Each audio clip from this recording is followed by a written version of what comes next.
essence of the Vedas. The word Veda is derived from the Sanskrit root word Vid, meaning to know. They were revelations that occurred to the Vedic rishis in deep meditation. So ancient are they that they are also referred to as Apaurushaya, not authored by man, and Anadi, without a beginning in terms of time. They came to us in the form of Suktam, which mean beautiful statements. They are regarded as the supreme authority, the scripture that forms the core and foundation of Hinduism.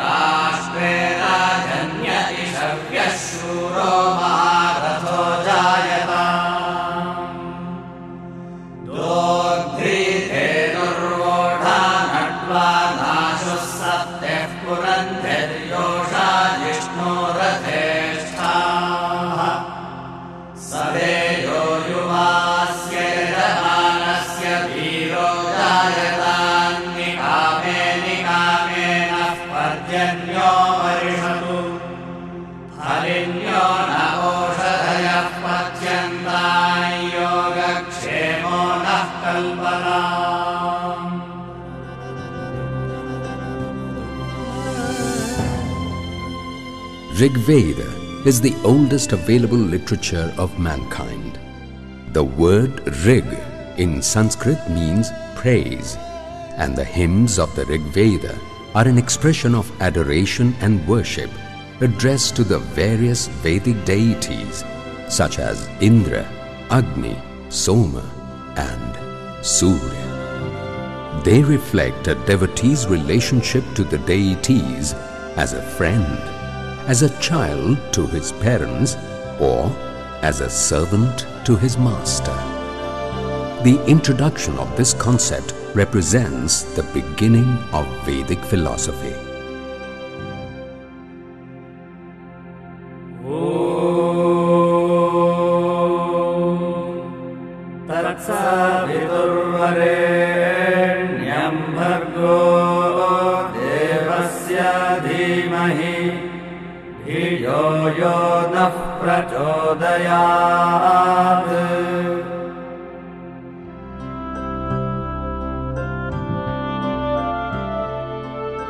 We meditate on the brilliant light of the Creator who has created the universe, who is worthy of worship, who is the embodiment of knowledge and light, who is the remover of all sin and ignorance.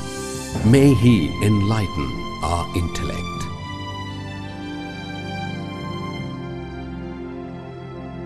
Yuva Guhisajina, Yuva Gusmatina, Bhuya Bhavajadavna.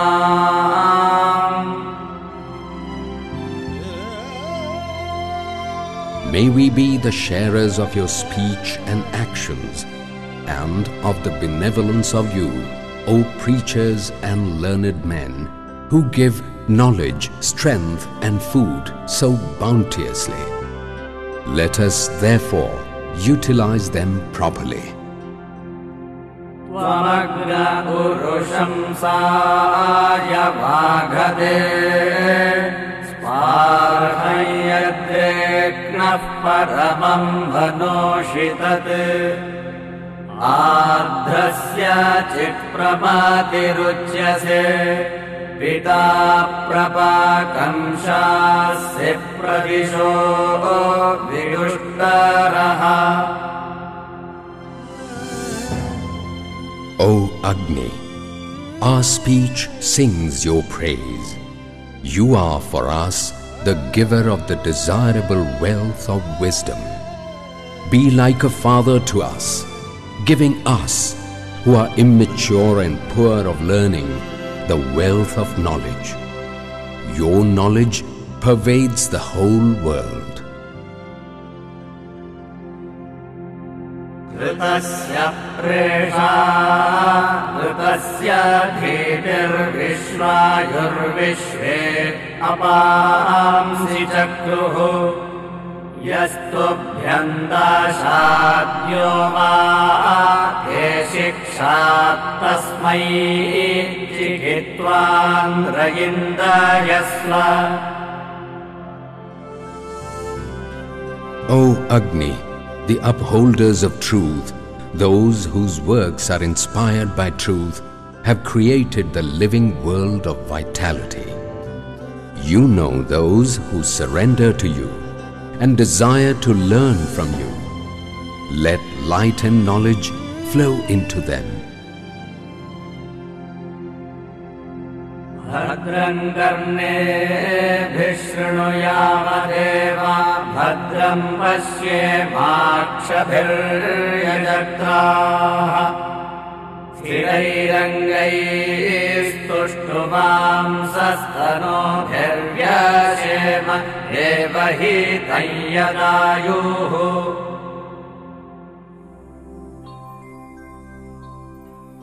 O gods, may our ears listen to the good. May we, surrendering to you, see the good with our eyes. With firm and able bodies and limbs, may we live our lives, devoting ourselves to the divine.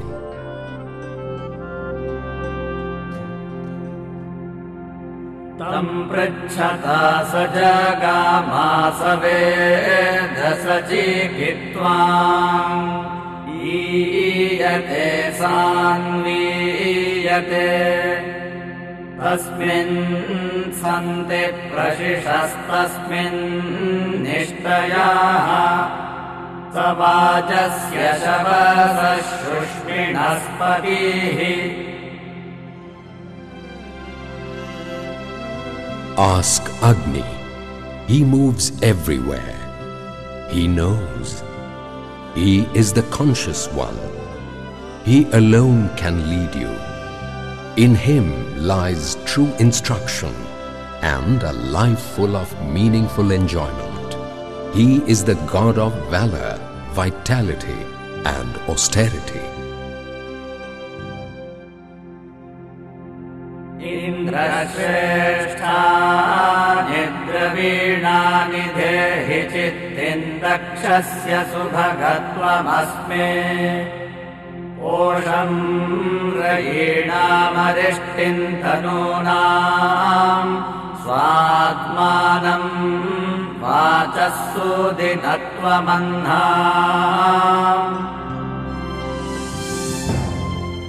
O Indra, give us the highest of riches, the skill and knowledge for action. Give us well-being and the vigor of vitality to our limbs. Protect us against injury.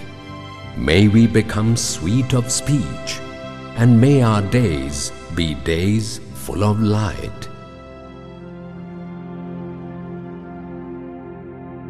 हेतावो अश्म्युद्यताय जत्राः अतक्षन्धाय वो नव्यासेसम् श्रवस्य वो वाजञ्जगानाः सप्तिर्नरथ्यो अहधीतिमस्याः।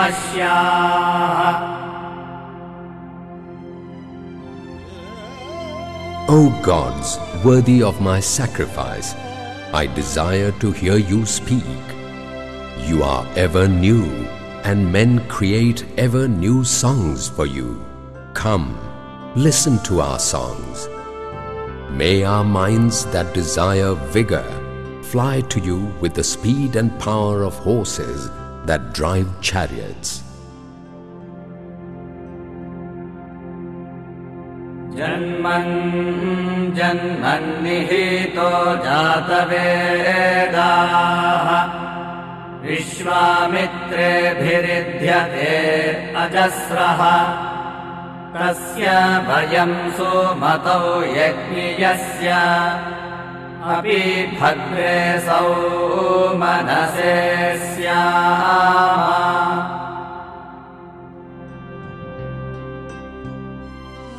Agni, the all-knowing, lives in every living being. We, sages of the Vishwamitra family, keep his flame alive. He is ever worthy of surrender.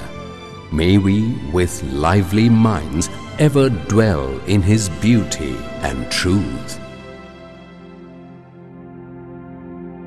ऋतस्य हि शुरुधः सन्ति पूर्वीः ऋतस्य धीतिर्वृजिनानि हन्ति ऋतस्य श्लोको बधिराततर्द कर्णाबुधानः शुचमान आयोः. Pervasive is the nourishment of truth. The light of truth destroys evil. The song of truth, glowing with knowledge, penetrates the ears of the deaf. Yo devo devatamo jayamanah maho vajebhirmahadbhishcha shushmaihi तथा नो वज्रं बाह्वो रुषन्तम् यामनेन रेजयत्प्रभूमा. He, the god Indra, is the great ever-born god of gods. He is full of all-pervasive energy and austere power. With his great weapon, the Vajra, he lifts his arms, shaking the skies and the earth. Jayam samasya yatunasya ketuna risheswaranjaradhiya sunamate Yadrishmindhayitama ya vidadya usvayam vahate so arankarad.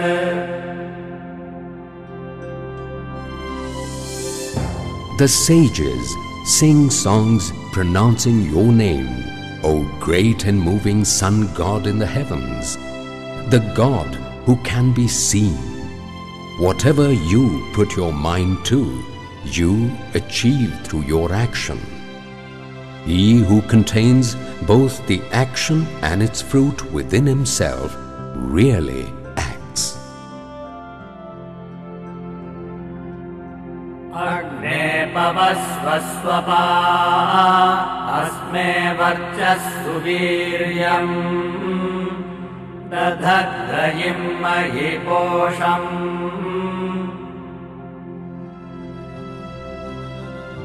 O Agni, the god of true deeds, give us righteous valor and splendor of mind. Give to me your riches and your sustenance.